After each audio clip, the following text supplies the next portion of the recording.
की आपत्तियों में विपत्तियों में उनके साथ खड़े रहेंगे और कभी भी उनके साथ अन्याय नहीं होने देंगे। आपको जैसे ही हम लोग को पता चला कि हमारे दफादार चौकीदार भाई लोग यहाँ पे अनशन पे हैं, तो था कि पहली फुर्सत में ही हम लोग आएंगे। यहाँ आकर के सारी बातें बताई हम लोगों ने।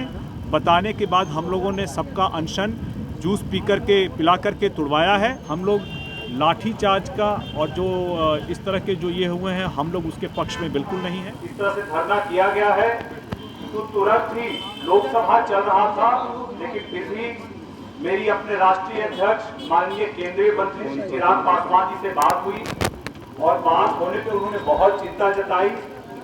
लेकिन आपको भी पता है कि अभी नई नई जिम्मेदारी मिलने के साथ ही उनके ऊपर जो अभी दबाव है कार्य का, जो पूरे बिहार के साथ साथ आपके हित के साथ साथ जो भारत का पूरा जो मंत्रालय का उनके ऊपर कार्यभार है, उन्होंने अपनी थोड़ी सी उन्होंने कहा कि मैं प्रेशर में हूं, लेकिन मैं पूरी कोशिश करूंगा जैसे ही पहली फुर्सत उनको मिलेगी वो आपके समक्ष आएंगे और आपके साथ ही बैठ करके आपके साथ ही भले के लिए जो भी करना होगा वो अवश्य करेंगे। जब तक वो नहीं आ पाए तब तक उन्होंने मुझे भेजा और मुझे कहा कि आप जाइए, हमारे भाइयों के बीच जाइए और उनकी जो भी समस्याएं हैं उनको सुनिए। सुन करके मैं जब तक नहीं आ जाता हूं आप उनके साथ रहें, उनकी बातों को सुने और अपने स्तर पे जो भी हो सकता है उनको समझाएं और अपने स्तर पे जो भी हो सकता है उसको सुलझाने का भी प्रयास करें। आपको साथियों, आपको पता है कि चिराग पासवान जी अपने समाज में, पूरे दलित समाज में, अपने पिछड़ों के समाज के लिए, पूरे बिहार के लोगों के लिए अगर कभी भी कोई विपत्ति आएगी, कोई भी कष्ट आएगा तो आप सबके साथ कंधे से कंधा मिला करके खड़े हैं। उनके रहते हुए हम सभी को कुछ नहीं होगा। वो आपके लिए जान हथेली पे लेकर के आज भारत के संसद में आपकी आवाज को रखने का काम कर रहे हैं। आपको याद होगा कि जैसे ही ये मुद्दा अरवल जिले से शुरू हुआ था, सबसे पहले खुद ही संज्ञान लेकर के हमारे राष्ट्रीय अध्यक्ष श्री चिराग पासवान जी मुख्यमंत्री जी से मिलने पहुंचे थे और मुख्यमंत्री जी के पास पहुंच करके उन्होंने इस विषय को रखने का काम किया था। उनका ये मत था कि यथास्थिति को बहाल किया जाए और मुझे लगता है कि आने वाले समय में इस सारे मुद्दों पर न ही सिर्फ यथास्थिति बहाल रहेगी बल्कि सभी पक्षों के फेवर में, सभी पक्षों के को लेकर के एक ऐसा समाधान मिलेगा जो सभी लोगों को मान्य होगा। साथियों, हम लोग बाबा चौहर्बल की वंशज हैं। आपको याद होगा जब चिराग पासवान जी पे विपत्ति आई थी और हम लोग अप्रैल 2021 में सबसे पहले चाराडी पहुंचे थे, उस वक्त से जो बाबा का आशीर्वाद मिला है, आप लोगों का आशीर्वाद मिला है, पूरे के पूरे वहां जितने भी मौजूद अपने लोग थे उनका आशीर्वाद मिला है, समाज का आशीर्वाद मिला है, पूरे बिहार वासियों का आशीर्वाद मिला है।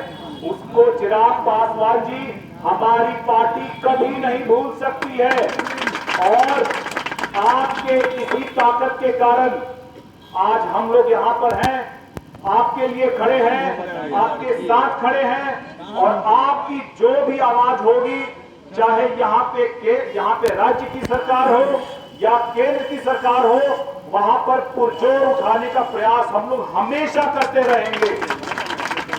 हम लोग कभी भी कोई आपत्ति, कोई विपत्ति आप लोगों के ऊपर आने नहीं देंगे और जो भी समस्याएं आएंगी उसके लिए चिराग पासवान जी, हमारी पार्टी के सांसद, हम लोग खुद, हमारी पूरी पार्टी उसके लिए आपके साथ कंधा से कंधा मिलाकर हमेशा खड़ी रहेगी।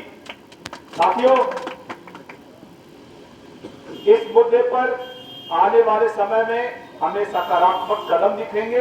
कदम उठते हुए दिखेंगे और ऐसा न्याय होगा जो सभी पक्षों को मान्य होगा। ये चिराग पासवान जी ने व्यक्तिगत तौर पे मुझे खुद कहा है और कहा है कि आप जाके आप हमारे लोगों को भी बताइए।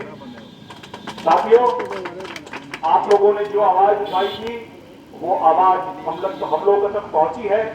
हम लोग लोकसभा चलने के कारण आने में थोड़ा विलंब हुआ, लेकिन हम लोग आपके साथ हैं, आपके साथ खड़े हैं और हर विपत्ति में आप लोगों के साथ हमेशा खड़े रहेंगे। को जैसे ही पता चला और लोकसभा सिर्फ स्थगित हुआ इस शुक्रवार को, उसके बाद लगातार लोकसभा के समय भी अपने राष्ट्रीय अध्यक्ष श्री चिराग पासवान जी के साथ लगातार हम लोग वार्तालाप में थे कि इस समस्या का एक सकारात्मक समाधान होना चाहिए।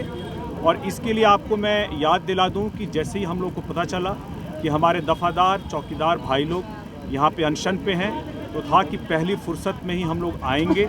समाज के जो भी कमज़ोर वर्ग हैं, हमारा जो भी समाज है कमज़ोर है, अक़लियत है, और बिहार के जो भी लोग हैं उन लोगों के साथ आदरणीय अध्यक्ष चिराग पासवान जी, हमारे सांसद, हमारे पार्टी के नेता, सब लोग उनके लिए हमेशा खड़े हैं, हमेशा उनकी आपत्तियों में विपत्तियों में उनके साथ खड़े रहेंगे और कभी भी उनके साथ अन्याय नहीं होने देंगे। आपको मैं याद दिला दूं कि 7 जुलाई 2024 को हमारे राष्ट्रीय अध्यक्ष जी इस मुद्दे को लेकर के माननीय मुख्यमंत्री जी से मिल चुके हैं और मुझे पूर्ण विश्वास है कि इस पर जो समाधान निकलेगा वो सभी पक्षों को मान्य होगा।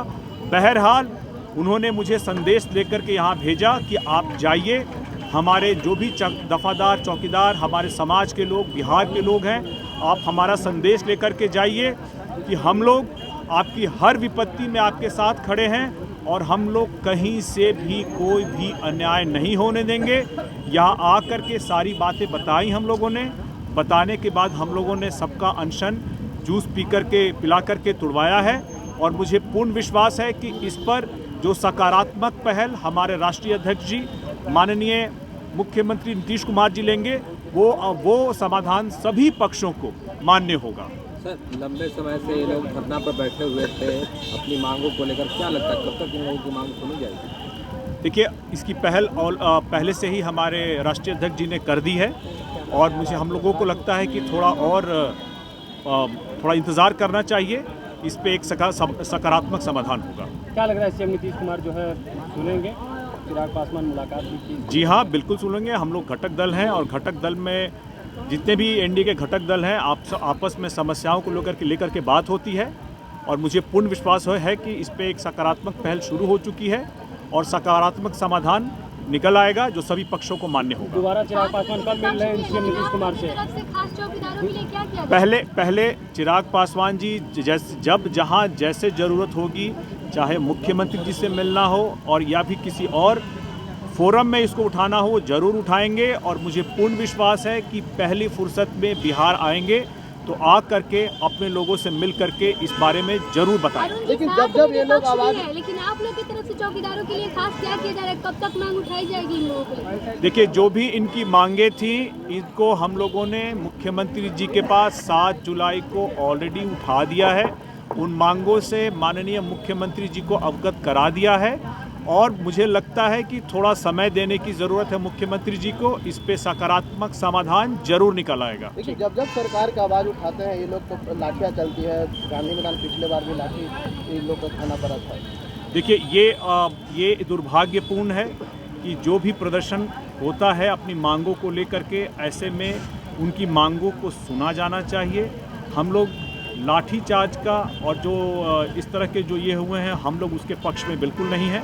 हम चाहेंगे कि ऐसी कभी भी koई मांग हो तो हर पक्ष से बातचीत हो और बातचीत से ही उसका समाधान निकले।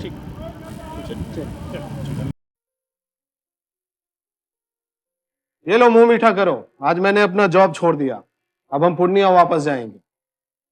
जॉब छोड़ दिया है? मतलब ये घर कैसे चलेगा? हम करेंगे क्या? और माँ बाबूजी क्या बोलेंगे? इसलिए मैं एक और मिठाई का डब्बा लाया। अपने बिजनेस के लिए लोन अप्रूव हो गया। अरे, लोन अप्रूव हो गया वो तो ठीक है, लेकिन पूर्णिया में हम रहेंगे कहाँ? अपना घर भी तो नहीं है वहाँ। इसलिए तो एक और मिठाई का डब्बा अलग से लाया हूं। हमने पूर्णिया में घर ले लिया है, पूर्णिया के ई होम्स पैनोरमा में।